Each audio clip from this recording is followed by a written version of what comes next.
வணக்கம்.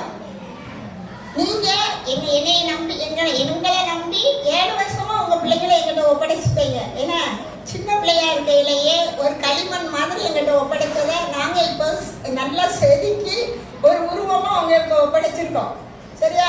இந்த பிள்ளைங்களுடைய வளர்ச்சி உங்களுக்கு ரொம்ப முக்கியம். எல்லா பிள்ளைங்கள்ட்டையும் தனித்திறமைகள் இருக்கு.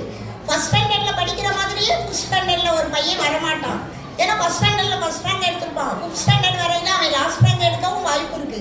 அதுக்கு காரணம் பேரண்ட்ஸ், நீங்க டீச்சர்ஸ். ஒவ்வொருத்தங்களும் எனக்கு உள்ள தெரியும். ஃபர்ஸ்ட் ஸ்டாண்டர்ட்ல அவன் நல்லா படிப்பான், செகண்ட் ஸ்டாண்டர்ட்ல நல்லா படிப்பான், தேர்ட் ஸ்டாண்டர்ட் வந்தோடனே அவன் ஃபர்ஸ்ட் ரேங்க் அவனே இது பண்ணிடுவான். இவன் தான் அவன் ஃபர்ஸ்ட் ரேங்க் வந்துருப்பான் அப்படின்னு அந்த ஃபர்ஸ்ட் ரேங்கையே மேலே வளர்த்துக்கிட்டே போயிடுவாங்க.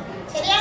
அப்போ நீங்க என்ன செய்யணும்? உங்க பிள்ளைங்களையும் முன்னாடி வர்றதுக்கும் நீங்க வாய்ப்பளிக்கணும். இப்போ 6th போனோடனே போர்ஷன் மாறிடும். அப்போ அவனே ஒரு டீச்சருக்கு ஒரு பீரியட் வருவாங்க, 45 நிமிஷம் தான். அப்போ அவனால தன்னால படிக்கணுங்கிற எண்ணம் வரணும். நான் ஏற்கனவே பிள்ளைங்கிட்ட சொல்லியிருக்கேன், ஒவ்வொரு நாளும் ஒவ்வொரு ஸ்டோரி, நீதி கதைகள் சொல்லியிருக்கேன். நீ வாழ்க்கையில முன்னேறலாம். ஒவ்வொருத்தருக்கும் ஒவ்வொரு எய்ம் இருக்கணும். வாழ்க்கையில முன்னேறணும். கொஞ்ச நாள் கழிச்சு நான் ரிட்டையர்ட் ஆகி வரையில இந்த முக்காலி ஊர்ல 4 கலெக்டர் 5 கலெக்டர், ஏன்னா நிறைய பேர் இருக்காங்க. கலெக்டர் எத்தனை பேர் இருக்காங்க,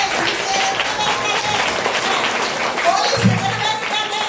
அப்போ ஒவ்வொருத்தரும் என்ன செய்யணும்? இந்த படை சூழல் இன்னைக்கு என்ன கொண்டு வந்திருக்கியோ இதை என்ன செய்யணும்? மனசுல வச்சுட்டு என்ன செய்யணும்? படிக்கணும். நான் சொல்லியிருக்கேன், இங்க இருக்க எல்லாருமே நாங்கெல்லாம் ஃபர்ஸ்ட் ரேங்க் எடுத்துலாம் வேலைக்கு வரல. எல்லாருமே மீடியமா படிச்சுதான் மேல வரையில எல்லாரும் ஒரு வைராக்கியத்தோட படிச்சுதான் மேல வந்திருக்கோம். அதனால நீங்களும் என்ன செய்யணும்?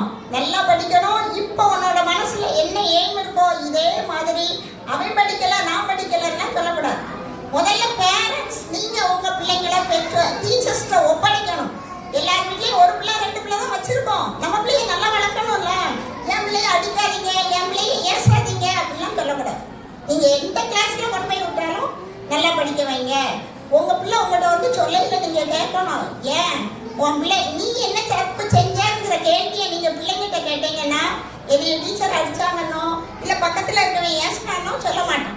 ஏன்னா அவன் தப்பு செஞ்சிருப்பான்ல. என் கிளாஸ்ல ஒருத்தர் சொல்லுவாங்க, எப்ப பார்த்தாலும் அவன் அப்படி பண்றான் இப்படி பண்றான், ஆனா அவன் தான் பெஸ்டா இருக்கான். இப்போ ஃபர்ஸ்ட் ரேங்க் எடுக்கிற லெவல்ல இருக்கான். அந்த அளவுக்கு அவனுடைய அறிவு வளர்ச்சி இருக்கு. கொஸ்டின் பாட நடத்தையிலேயே அவன் என்ன பேசுறோம் என்ன சொல்றோம் கேட்டு கொஸ்டின் ஆன்சர் சொல்லிடுறான். அதே ஃபர்ஸ்ட் ரேங்க் எடுக்கிறவனுக்கு சொல்ல தெரிய மாட்டேங்குது. அப்போ ஒவ்வொரு பிள்ளைங்கள்ட்டையும் ஒவ்வொரு வளர்ச்சி இருக்கு. அதனால பேரண்ட்ஸ் நீங்க என்ன செய்யணும்? இன்னும் கொஞ்சம் பிள்ளைங்களை நல்லா உருவாக்கணும். உங்க பிள்ளைங்கிட்டயே நீங்க என்ன செய்யணும்? டெய்லி நீ கிளாஸ்ல என்ன செஞ்ச?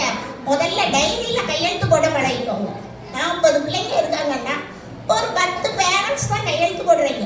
அவன் என்ன படிச்சான் என்ன எழுதுனான், டியூஷனுக்கு அனுப்புனோமா நம்ம போருக்கு முடிஞ்சுது மறுநாள் போட்டோம் அப்படின்னு நினைக்க கூடாது. எல்லாரும் இன்னும் உங்க பிள்ளைங்களை நல்லா படிக்க வைக்கணும்.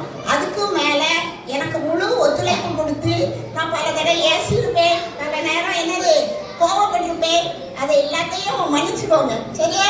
நான் பள்ளிக்கூடம் அப்படின்னா அது ஒரு கட்டுக்கோப்பா இருக்கணும் அப்படிங்கிறதுக்காக நம்ம கொண்டு வருவோம். இஷ்டத்துக்கு பிள்ளைங்களை விடணும் அப்படிங்கிற இதுல இருந்தா செயல்பட முடியாது.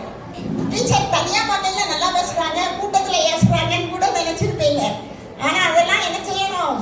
ஸ்கூலுன்னு வந்தா அது ஒரு கட்டுக்கோப்பா இருக்கணும். அதை விட டீச்சர்ஸ் பொறுத்தவரையில எனக்கு கிடைச்ச தங்கங்கள். சரியா? என்னதான் ஏசினாலும் பேசினாலும் திரும்ப செய்யணும். அதே மாதிரி டீச்சர்ஸ் கிட்ட ஒரு போட்டி மனப்பான்மை. ஒண்ணுமே இல்லை, இந்த ஒரு டான்ஸ் சிம்பிளா தான் ஒன்னா டீச்சர் போடட்டும்னு உடனே 2ஆம் டீச்சர் ஏன் நல்லா இருக்குல்ல நான் ஆட வைக்கிறேன். அப்போ அதை பார்த்து இன்னொரு டீச்சர் அதே மாதிரி பாடம் நடத்தையிலையும்